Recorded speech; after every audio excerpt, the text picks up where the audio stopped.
Soy Rebeca Zulay, soy licenciada en Matemáticas y soy doctora en Astrofísica. Dentro de la astronomía y la astrofísica, que es donde yo trabajo, me dedico sobre todo a la radioastronomía. Con la radioastronomía lo que hacemos es observar y estudiar las ondas de radio que vienen de los objetos del universo y así podemos conocerlos mucho mejor, porque gracias a la radioastronomía sí que podemos conocer propiedades de los objetos que con la luz visible y con otros tipos de luz no podemos ver ni detectar. Pues la verdad es que desde muy pequeña a mí me encantaban las matemáticas. Me gustaban mucho los números, todo lo relacionado con ellos, y yo siempre he tenido claro que quería estudiar matemáticas. En el instituto y en el colegio las matemáticas siempre fueron mi asignatura preferida. Y luego también la astronomía me gustaba desde muy pequeña.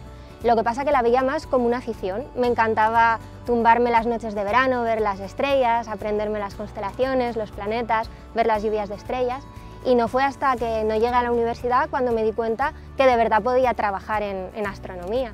Entonces al final sí que he podido hacer pues, las dos cosas que más me gustan y que están muy relacionadas, que son las matemáticas y la astronomía y la astrofísica. Pues ahora mismo lo que estoy haciendo es básicamente dos proyectos distintos. Un primer proyecto en el que estudiamos las ondas de radio que proceden de las estrellas y lo que hacemos es calcular las masas de las estrellas, que son estrellas muy jóvenes, porque así nos ayuda a conocerlas mejor, porque todavía no tenemos mucho conocimiento de las primeras etapas de la vida de una estrella.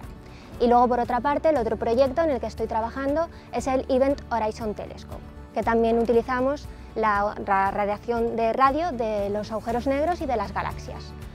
El Event Horizon Telescope se hizo muy famoso porque presentamos la imagen del agujero negro de M87, que es la primera imagen de un agujero negro de la historia. Y también ahora en ese proyecto estamos trabajando con otras galaxias y otros agujeros negros para conocerlos mejor, entre ellos el agujero negro de nuestra galaxia, la Vía Láctea. Pues sobre todo les diría que hicieran y estudiaran aquello que más les gusta y que más les apasiona, y que disfruten de todo el camino y de toda la experiencia, que es muy bonita. Y si quieren dedicarse a la ciencia y a la investigación, yo les diría que adelante, que es verdad que hay muchos más hombres científicos que científicas todavía, pero somos ya cada vez más mujeres las que nos estamos dedicando a la ciencia y estamos involucradas en proyectos muy interesantes, que la verdad que nunca se limiten a ellas mismas porque pueden hacer todo lo que quieran, que cualquier niña, cualquier mujer puede ser una gran científica y puede descubrir cosas que de verdad cambien el mundo. Por tanto, yo les diría, de verdad, las apoyaría, que estudiaran ciencia si es lo que les apasiona y que aquí estaremos nosotras para ayudarles en todo lo que podamos.